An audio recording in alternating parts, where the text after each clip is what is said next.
안녕하세요. 오늘의 비움입니다. 오늘 이 영상을 클릭하신 분들께 먼저 한 가지 여쭤보고 싶습니다. 지금 이 순간 여러분 곁에는 누가 있습니까? 어쩌면 아무도 없으실지도 모릅니다. 혼자 안방에 앉아서 혹은 거실 소파에 기대어 스마트폰이나 텔레비전 화면을 바라보고 계실지도 모릅니다. 그리고 그 혼자라는 사실이 오늘따라 유독 무겁게 느껴지실 수도 있습니다. 그런데 말입니다. 오늘 이 영상은 바로 그 혼자에 대한 이야기입니다. 하지만 여러분이 지금 생각하시는 것과는 조금 다른 방향으로 이야기를 풀어나가려 합니다. 저는 오늘 여러분께 이렇게 말씀드리고 싶습니다. 당신이 혼자인 것은 실패가 아닙니다. 오히려 어쩌면 그것은 여러분 인생에서 처음으로 맞이하는 진짜 자유의 시작일 수 있습니다. 60대가 된다는 것은 어떤 의미일까요? 많은 분들이 이렇게 말씀하십니다. 은퇴를 하고 나니 갑자기 아침이 두렵더라고요. 아이들을 다 키워서 출가시키고 나니 내가 왜 사는지 모르겠더라고요. 30년 넘게 다니던 직장을 그만두고 나니 매일 아침 눈을 뜰 이유를 잃어버린 것 같더라고요. 그 허무함, 그 공허함, 저는 그것을 너무나 잘 압니다. 그것은 여러분이 나약해서가 아닙니다. 게으르거나 감사할 줄 몰라서가 아닙니다. 그것은 어쩌면 당연한 감정입니다. 왜냐하면 여러분은 지금까지 평생을 타인을 위해서 사셨기 때문입니다. 자식을 위해서, 배우자를 위해서, 회사를 위해서, 부모님을 위해서, 사회의 기대에 맞추기 위해서 그 모든 것들이 하나씩 정리되고 나자 이제 남은 것은 나인데 그 나와 마주하는 것이 너무나 낯설고 두려운 것입니다. 자, 이쯤에서 오늘의 주인공을 소개해드리겠습니다. 아르투어 쇼펜하우어, 1788년 독일에서 태어난 철학자입니다. 평생을 독신으로 살았고 사람들에게 냉소적이고 비관적인 철학자로 알려져 있습니다. 한마디로 그는 인간관계에 대해 매우 까다롭고 솔직한 사람이었습니다. 그가 남긴 말 중에 이런 것이 있습니다. 인생에서 얻을 수 있는 최선의 것은 고통이 없는 상태이며 그것이 곧 행복이다. 처음 들으면 너무 비관적으로 들리시죠? 하지만 오늘 이 영상을 다 보시고 나면 이 말이 사실은 얼마나 따뜻하고 실용적인 지혜인지 느끼실 수 있으실 겁니다. 왜 지금 우리에게 쇼펜하우어가 필요할까요? 이 시대는 여전히 우리에게 이렇게 말합니다. 더 많은 사람과 연결되어야 한다. SNS에서 활발하게 활동해야 한다. 노년에도 활기차게 친구들과 어울리고 사교적으로 살아야 한다. 혼자 있으면 우울해진다. 사람들과 어울리지 않으면 치매가 온다. 이 말들 들어보셨지요? 그런데 말입니다.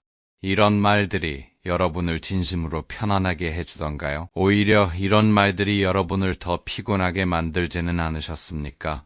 안 가면 서운해할까봐 나가는 겸조사, 억지로 맞추면 동창회 자리, 명절마다 반복되는 어색한 가족 모임. 여러분, 이것이 정말 여러분이 원하는 삶이십니까? 쇼펜하우어는 지금으로부터 200여 년 전에 이미 이 사실을 꿰뚫어 보고 있었습니다. 그는 말했습니다. 사교란 대부분의 경우 정신적 빈곤을 서로 교환하는 것에 지나지 않는다. 뼈가 좀 아프게 들리시죠? 하지만 이 말을 다시 한번 천천히 생각해 보시기 바랍니다.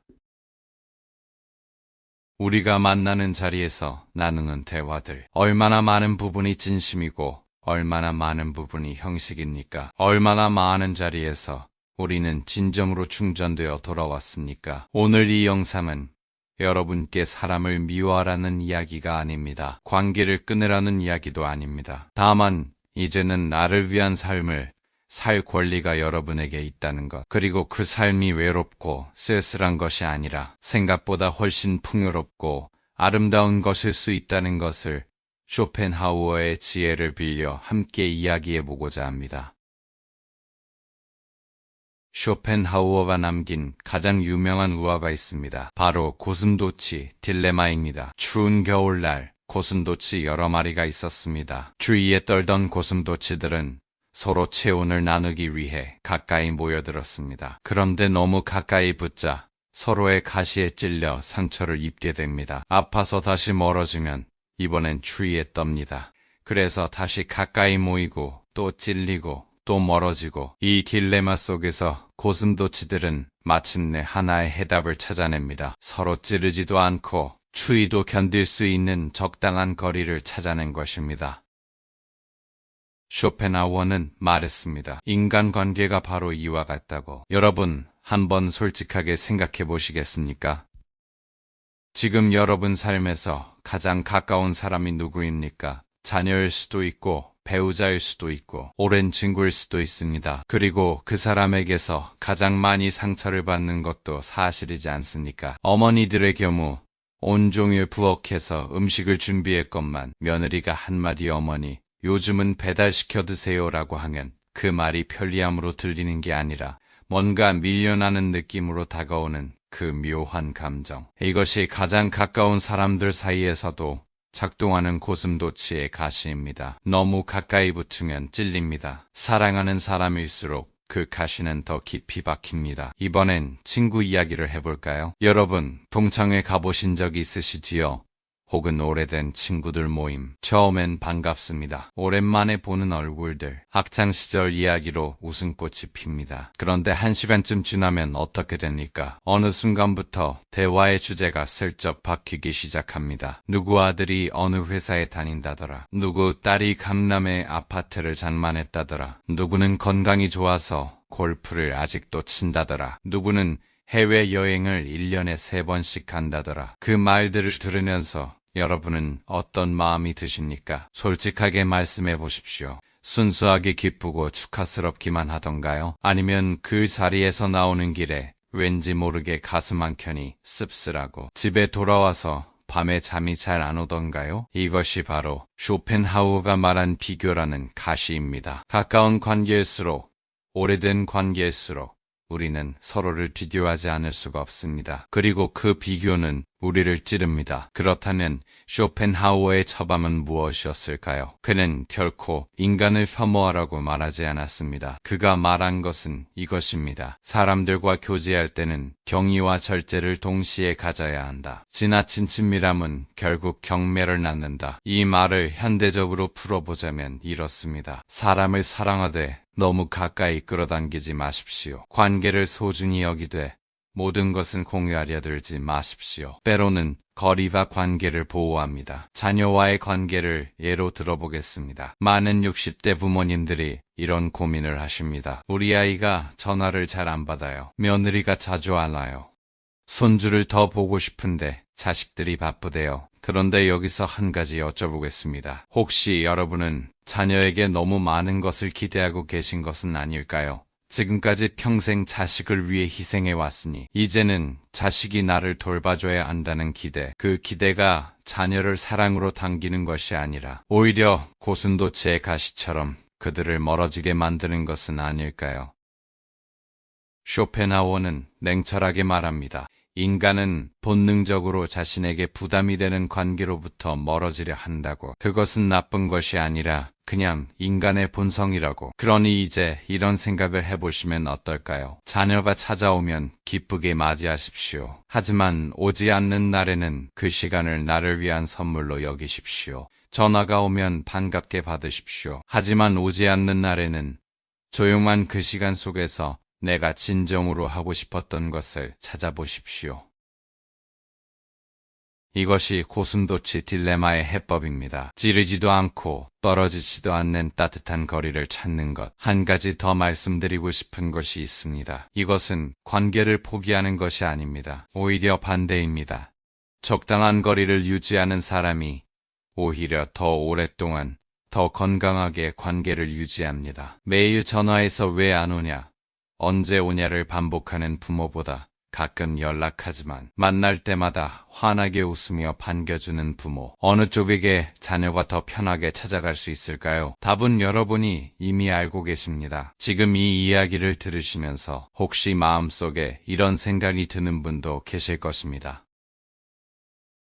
그럼 나는 그동안 잘못 살아온 것인가? 절대 아닙니다. 여러분은 그 시절, 그 시대가 요구한 방식으로 최선을 다해 살아오셨습니다. 그 헌신과 사랑은 진짜입니다. 그리고 그것은 절대 지워지지 않습니다. 다만 이제 시대가 달라졌습니다. 그리고 여러분의 삶의 무게중심을 이동시켜야 할 시간이 온 것입니다. 타인으로부터 나 자신에게로. 그것이 이기적인 것이 아닙니다. 그것은 지혜로운 것입니다. 쇼펜하우어는 인간을 크게 두 부류로 나누었습니다. 속물과 정신적 귀족이라고요. 속물이란 나쁜 사람을 뜻하는 것이 아닙니다. 쇼펜하우어가 말하는 속물이란 외부에 자극이 없으면 스스로 아무것도 즐길 수 없는 사람입니다. 누군가와 술을 마셔야만 즐겁고 어딘가에 놀러가야만 기분이 좋아지고 카드놀이나 화투가 없으면 무료하고 다른 사람들이 있어야만 웃을 수 있는 사람. 반면 정신적 귀족이란 혼자서도 스스로를 즐겁게 할 수 있는 사람입니다. 책 한 권이 있으면 몇 시간이 어떻게 지나가는지 모르고 음악 하나에 온전히 빠져들 수 있고 자연을 산책하면서 혼자 깊은 생각에 잠길 수 있는 사람. 여러분은 어느 쪽이십니까? 물론 우리는 모두 그 중간 어딘가에 있습니다. 완전한 속물도 완전한 정신적 귀족도 없습니다.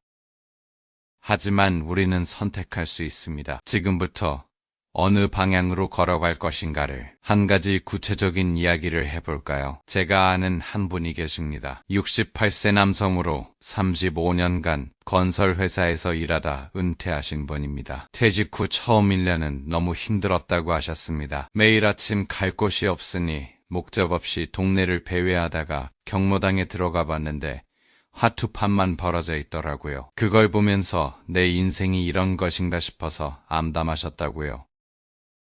그런데 어느 날 도서관을 우연히 들어가셨답니다. 특별한 목적도 없이 그냥 따뜻해서요. 그곳에서 처음에는 신문을 읽다가 어느 날 역사책 한 권을 집으셨대요. 조선 왕조 역사책이었는데 처음엔 반쯤 졸면서 읽으셨는데 어느 순간 너무 재미있어서 4시간이 훌쩍 지나 있더라고요. 그 이후로 이분은 역사책의 세계에 빠지셨습니다. 한국사부터 시작해서 세계사로 넘어가고 지금은 고대 로마 제국 역사책을 읽고 계시답니다. 누가 강요한 것도 아니고 시험 볼 것도 아닌데 이분의 하루는 이제 너무나 풍요롭습니다. 아침에 눈을 뜨면 오늘은 어디까지 읽어야겠다 싶어서 설레신다고요. 이분이 특별한 분이실까요? 아닙니다. 다만 이분은 내면의 문을 하나 여셨을 뿐입니다. 그런데 여기서 한 가지 중요한 점을 말씀드려야 합니다. 쇼펜하우어가 말하는 내면의 풍요는 반드시 공부나 독서 같은 거창한 것이 아니어도 됩니다. 어떤 분에게는 매일 아침 동네를 산책하면서 계절이 바뀌는 것을 관찰하는 것이 내면을 채우는 일일 수 있습니다. 어떤 분에게는 오래된 라디오에서 흘러나오는 트로트 한 곡이 그날의 전부를 따뜻하게 만들어줄 수 있습니다. 어떤 분에게는 화분 하나에 물을 주면서 새싹이 돋아나는 것을 지켜보는 것이 삶의 의미가 될 수 있습니다. 핵심은 이것입니다. 그것이 자신의 내부에서 우러나온 기쁨이어야 한다는 것. 누군가에게 보여주기 위한 것이 아니라 나 스스로가 진정으로 느끼는 기쁨이어야 한다는 것. 이제 오늘의 핵심 주제로 들어가겠습니다. 여러분, 외로움과 고독, 이 두 단어가 같은 뜻이라고 생각하십니까? 많은 분들이 비슷한 말이라고 생각하십니다. 하지만 이 두 단어 사이에는 하늘과 땅만큼의 차이가 있습니다. 외로움은 고통입니다. 누군가와 함께 있고 싶은데 함께 있지 못하는 상태. 연결되고 싶은데 연결되지 못하는 상태. 그것은 결핍의 감정입니다. 고독은 전혀 다른 것입니다. 고독은 자발적으로 기쁘게 선택한 혼자만의 시간입니다. 누가 떠난 것이 아니라 내가 선택한 공간. 누군가가 없어서 슬픈 것이 아니라 나 혼자로 충분하기 때문에 평화로운 상태. 쇼펜하우어는 고독을 이렇게 표현했습니다. 고독은 위대한 정신을 가진 사람들의 운명이다. 그들은 이따금 외로움의 대가를 치르지 않을 수 없다. 그리고 또 이런 말도 했습니다. 인간은 사교 속에서 자신을 잃어버리고 고독 속에서 자신을 되찾는다. 한번 이 말을 마음속으로 천천히 되새겨 보십시오. 사교 속에서 자신을 잃어버리고 고독 속에서 자신을 되찾는다. 평생을 사람들 속에서, 관계 속에서, 역할 속에서 살아오신 여러분. 여러분은 지금 나를 알고 계십니까? 아버지로서의 나, 어머니로서의 나, 남편으로서의 나, 아내로서의 나, 누군가의 친구로서의 나, 이 모든 역할들을 다 내려놓고 나면 남는 나는 누구입니까? 이 질문이 두려우신 분도 계실 것입니다. 사실 많은 분들이 이 질문 앞에서 멈춰버리십니다. 왜냐하면 평생 역할로만 살아왔기 때문에 역할을 내려놓은 순수한 나를 한 번도 제대로 만나본 적이 없는 것입니다. 그래서 혼자 있는 것이 두렵습니다. 고독이 무서운 것이 아니라 역할 없는 나 자신을 만나는 것이 무서운 것입니다. 쇼펜하우어는 바로 이 지점에서 우리를 일으켜 세웁니다. 그는 말합니다. 그 두려움을 피하지 말라고, 오히려 그 두려움의 방 안으로 들어가라고, 그 안에서 기다리고 있는 것이 바로 진짜 당신이라고. 한 분의 이야기를 더 해드리겠습니다. 64세 여성분입니다. 주부로만 37년을 사셨습니다. 남편은 직장, 자녀들은 독립, 그리고 남겨진 것은 넓은 집과 조용한 하루들. 처음엔 이분도 너무 외로우셨다고 합니다. 아침에 일어나면 제일 먼저 스마트폰을 켜고 카카오톡 확인. 누군가 연락이 오면 반갑고 안 오면 서운하고. 단체 채팅방에서 대화가 이어지면 그것을 붙잡고 있고, 그게 하루의 낙이었다고요. 그런데 어느 날 딸이 이런 말을 했습니다. 엄마, 그냥 스마트폰 좀 내려놓고 살아봐. 엄마가 너무 카톡에 의존하는 것 같아. 처음엔 서운하셨답니다. 하지만 용기를 내서 한번 해보셨답니다.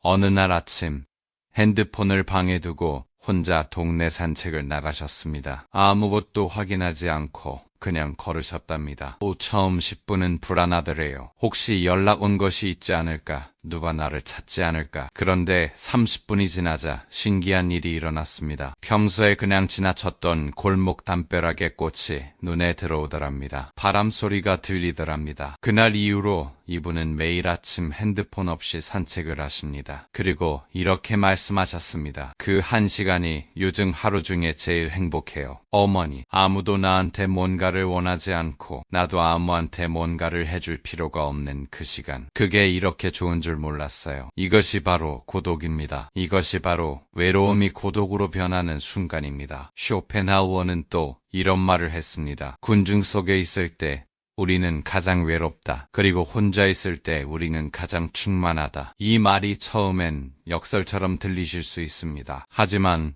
곰곰이 생각해보면 공감이 가실 것입니다. 여러분, 친구들 모임에서 북적북적한 가운데 갑자기 혼자라는 느낌을 받아보신 적 있으십니까? 사람들이 왁자지껄 떠드는데 나만 조용히 그 대화를 듣고 있으면서 이 사람들이 나를 정말 알까? 내가 정말 여기 있는 게 맞나? 싶은 그 고립감. 반대로 완전히 혼자인데 어떤 책 한 줄 혹은 음악 한 소절에 바로 이거야 싶은 순간. 그 순간의 충만함.